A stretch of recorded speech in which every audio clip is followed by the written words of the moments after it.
अयोध्या में उस पवित्र क्षण का उदय हुआ जब राजमहल में बालक राम का दिव्य जन्म हुआ। बचपन बीतते ही राम अपने भाइयों के साथ राजवाटिका में प्रेम और हंसी से भरे दिन बिताते रहे। युवा होते हुए राम और लक्ष्मण पुष्प वाटिका में शांति और सौम्यता के साथ टहलते दिखाई देते हैं। वहीं सीता जी फूल तोड़ती हैं और किस्मत उन्हें चुपचाप देखती रहती है। भव्य स्वयंवर में राम शांत तेज के साथ प्रवेश करते हैं, जहां शिव धनुष सबसे सामने रखा है। भीड़ के बीच रावण भी बैठा है, उसके चेहरे पर घमंड और छिपी हुई इच्छा झलकती है। राम जब पवित्र धनुष को हाथ लगाते हैं, पूरा सभा भवन सांसें रोक लेता है।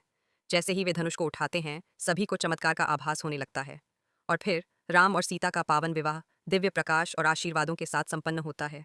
वे अग्नि के चारों ओर फेरे लेते हुए एक दूसरे को प्रेम, धर्म और समर्पण का वचन देते हैं।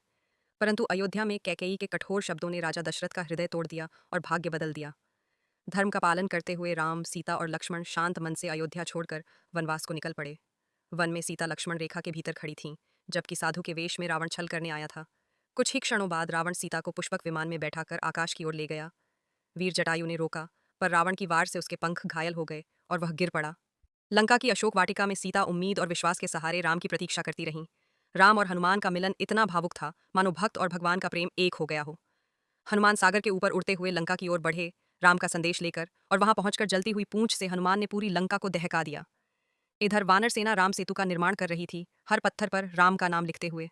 एक एक पत्थर पर लिखा राम समुद्र पर तैरता हुआ दिव्यता का प्रमाण देता था। राम, लक्ष्मण और हनुमान समुद्र पार सेतु पर चलकर युद्ध भूमि की ओर बढ़ चले।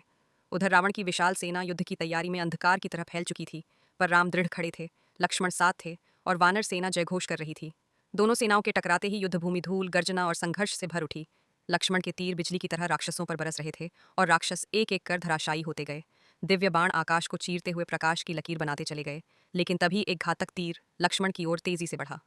राम ने घायल लक्ष्मण को गोद में लेकर दुख और प्रेम से भरा हृदय संभाला। समय कम था, इसलिए हनुमान पूरा संजीवनी पर्वत उठाकर आकाश में उड़ पड़े। अब राम की आंखों में रावण के अंत का दृढ़ संकल्प जल रहा था।